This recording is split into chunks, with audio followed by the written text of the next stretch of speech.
E nesse vídeo, além de fazer o saque de um pouco mais de 100 mil satoshis para minha carteira de 10 anos, eu vou também fazer uma análise dos ciclos do Bitcoin. Venho falando para vocês que eu estou um pouquinho otimista, mas tem alguns pontos que a gente precisa fazer uma observação e no final também eu vou fazer uma pequena análise on-chain dos investidores de curto prazo, beleza?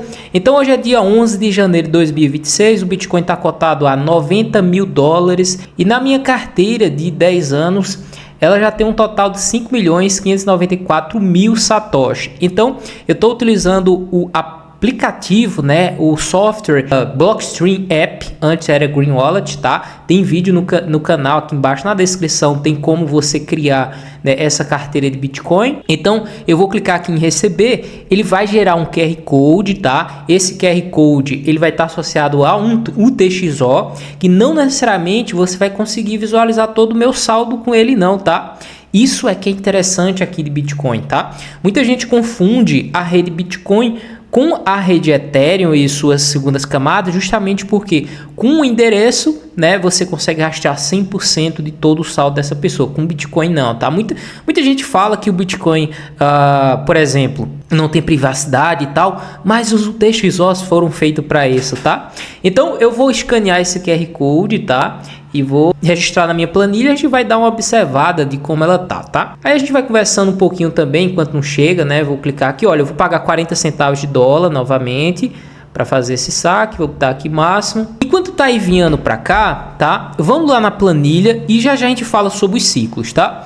Então vem aqui na planilha, a gente pode observar aqui na aba de dashboard que a minha rentabilidade ela está em menos 6%, né? Meu preço médio ela está em 96.464. A cotação do Bitcoin aqui nesse outro gráfico em laranja versus o preço médio está aqui acumulado, né, ao longo do tempo, né? Ele está aqui em azul e veja que ele começa a cair, né? Depois que o Bitcoin ele começa a cair, né? Eu vou fazendo essas compras aqui. Esse último gráfico aqui, ele é os aportes, né, que eu venho fazendo em relação à cotação do Bitcoin que está aqui em vermelho. Quero que você observe uma coisa interessante. Quando o Bitcoin bateu 83 pela primeira vez, tá? Eu fiz uma mega compra aqui de Bitcoin, né, que superou todas essas compras aqui. Então é legal, né, comparar esse gráfico justamente porque a gente consegue observar aqui nas quedas maiores a gente consegue fazer um aporte maior. Isso é legal, tá? Porque aí a gente vai reduzindo mais nosso preço médio. Então eu vou vir aqui na aba de BTC USD e vou registrar a compra de hoje, tá? Eu tô comprando geralmente semanalmente, tá? Seguindo a regrinha, né, que a gente colocou lá no primeiro vídeo de janeiro, né? No final, na verdade não foi no final de 2025. De que mesmo que o Bitcoin ele cai muito bruscamente amanhã, eu não vou fazer nada, tá? Porque aí eu aguardo mais tempo, pode ser que ele caia mais. Então eu vou registrar aqui a data de hoje, tá? Hoje é dia 11, eu gastei, né, por volta também de... Então eu gastei por volta de 101, tá? Basta só puxar para baixo. Aí vamos dar uma olhada aqui, ó. Olha só, 112.338. Eu gastei um pouquinho com taxa de saque, tá? Mas é normal. Então eu vou registrar isso daqui, ó. 112.338. Meu preço médio de compra ficou por volta de 90 mil dólares, tá? Do preço médio de compra do Bitcoin. E aqui a cotação, né? Ele está cotado na data de hoje, dia 11, né, a 90.700 praticamente, né? E o meu preço médio ele cai novamente mais um pouquinho, né? Se a gente vier agora para a aba dashboard, olha só que bacana, né? Os gráficos já começam aí a sinalizar ainda uma tendênciazinha de queda, né? Mas normal, tá? Então a gente vê agora que eu gastei um total de 5.400 praticamente 5.500 dólares, né? Esses 3 dólares provavelmente foi de taxa que eu acabei pagando. E se eu quisesse vender agora, eu tô com uma leve queda aí de quase 6%, né? Muito bem, agora vamos falar, né, um pouquinho dos ciclos do Bitcoin, tá? E também vamos falar, né, dos investidores de curto prazo, que é meio complicado, mas vamos lá. Vamos começar aqui pelos ciclos, tá? Esse ciclo aqui, no zero, a gente tem a data halving. Olha só, então no zero aqui a gente tem a data halving, né? A gente tem 700 dias depois e 700 dias antes. Esse em laranja é o ciclo 2017, em verde é o ciclo 2020, em vermelho é o ciclo atual. A gente finalizou o ciclo, né, 500 dias depois do halving. Se você acompanha meu canal, você já sabe disso.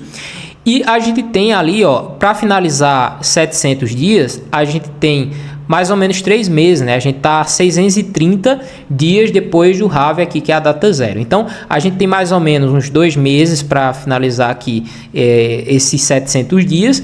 E depois a gente inicia um ciclo de baixa. Só que tem uma diferença, tá, desse ciclo aqui de baixa para os outros que eu quero mostrar para você. Olha só, agora a gente observa esse outro ciclo, esses ciclos aqui, tá? Observe assim, azul, que é o ciclo 2014, esse em laranja é o ciclo 2017, em verde é o ciclo 2020. Observa que se o preço, né, fosse igual aos ciclos anteriores, esse vermelhinho ele deveria estar abaixo desse ciclo verde aqui, concorda que é o 2020? Então a gente está numa diferença, ou seja, a gente teve uma quebra aqui do ciclo, embora o ciclo de baixa ele já esteja acontecendo. Caso o bear market, né, ele continue se prolongando por mais tempo, a gente tem mais quedas pela frente, tá vendo? Então a gente tá aqui, ó, basicamente, a gente tá 614 dias do ciclo de baixa e ele finaliza aqui a 770 dias, que aproxima com isso daqui, tá? Basicamente isso, essa parte aqui de baixo. Então a gente teria aí por volta de mais 4 ou 5 meses para finalizar o ciclo, o que dá mais ou menos junho, julho desse ano. Claro, se ele não ficar aqui lateral, né? Porque a gente já vê que já tem uma mudança aqui, né? Já tem essa quebra, né, do bear market, ele ser mais forte que o anterior. Então pode ser que o Bitcoin ele fique lateral agora, ele não caia 60, 70, 80%. Ele fica ali entre 30%, 40% de baixa, né? Talvez caia até um pouco mais agora, né? A gente está em 90 mil, ele volte ali para 70, 60 mil dólares e depois inicia um novo ciclo de alta, tá? Então eu acho que é para você ficar esperto, continuar fazendo DCA como eu estou fazendo aqui, semanalmente, mensalmente, você escolhe aí, ou diariamente, né? Como você quer fazer. Agora uma coisa que me leva aqui, que a gente pode, tá? Pode de fato ter mais queda pela frente, tá? É um investidor de curto prazo, tá? Tá vendo essa linha laranja aqui? Essa linha laranja é o preço médio dos investidores de curto prazo, levando em conta uma análise on-chain, que é basicamente, né, o preço das pessoas que compram o Bitcoin a menos de 120 dias, né? Se eu não me engano é isso mesmo. Isso.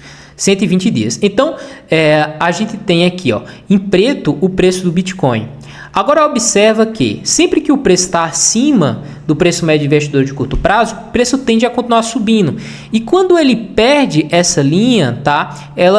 Ele tende a começar a cair, né? Ou seja, toda vez que o preço do Bitcoin ele retorna ao preço médio dos investidores de curto prazo, eles vendem no 0 a 0 e o preço volta a cair, tá? Veja como foi aqui em 2022, tá? Então isso pode se repetir nesse momento. Só teve uma diferença nesse ciclo, que foi o seguinte, eu vou botar somente esse ciclo para a gente se basear. Observe que sempre que a gente ficou acima, ó, ela foi suporte, aqui perdeu, e aqui os investidores de curto prazo ficaram na dor. E eles começaram a vender desesperado, né? E quando o preço retornou aqui, venderam novamente, a gente pode ver. E depois a gente teve um ciclo de alta, né? Em cima aqui da média desse investidor. Novamente o preço perde, aqui é o preço médio de investidores de curto prazo. E novamente eles vendem quando o preço retorna à média, tá? Então o que a gente não quer ver nesse momento aqui, ó. Eu vou até dar zoom para você observar. Observa muito bem isso, que eu acho que é o mais importante nesse momento, ó. Todas as vezes que o preço bate ou até supera um pouquinho, ó, fica no lucrinho, esses investidores de curto prazo tendem a vender, né? Então nesse momento aqui, na minha opinião, a maior resistência, tá? E o preço precisa superar de fato esse valor para a gente ter uma nova corrida de alta, tá? Seria superar esse preço médio aqui, ó, que ele tá na casa de 98 mil dólares. Então antes era 100 mil, aí foi reduzindo, justamente parecido, né, com aqui o meu preço médio, que também está reduzindo, né? Então os investidores de curto prazo continuam fazendo DCA de Bitcoin, mas a gente consegue observar que 98 mil, 100 mil dólares vai ser a maior resistência, tá? Então nesse momento aqui, talvez os investidores de curto prazo não façam compras ou até vendam mesmo Bitcoin. e a gente tem que ficar de olho para ver se a gente não vai repetir os ciclos anteriores de baixa, né? E eu acho que pode até voltar a cair, tá? Como aqui atrás, ó, o preço retorna para a média e ele volta a cair. Então a gente pode voltar para 98 e voltar a cair sim, passar aqui um tempo de baixa aqui assim, ó, todo esse período, tá? 6 meses ou quem sabe até um ano aqui, né? Não necessariamente a gente precisa, o preço precisar cair 80% de baixa, né? Mas revisitar novamente essas casas aqui, ó, na média de 84, né? Tá vendo? 84, talvez um pouco abaixo também, 70 ou 60 mil dólares, tá? Se você gostou desse vídeo, deixa o seu like, forte abraço, vejo você no próximo vídeo.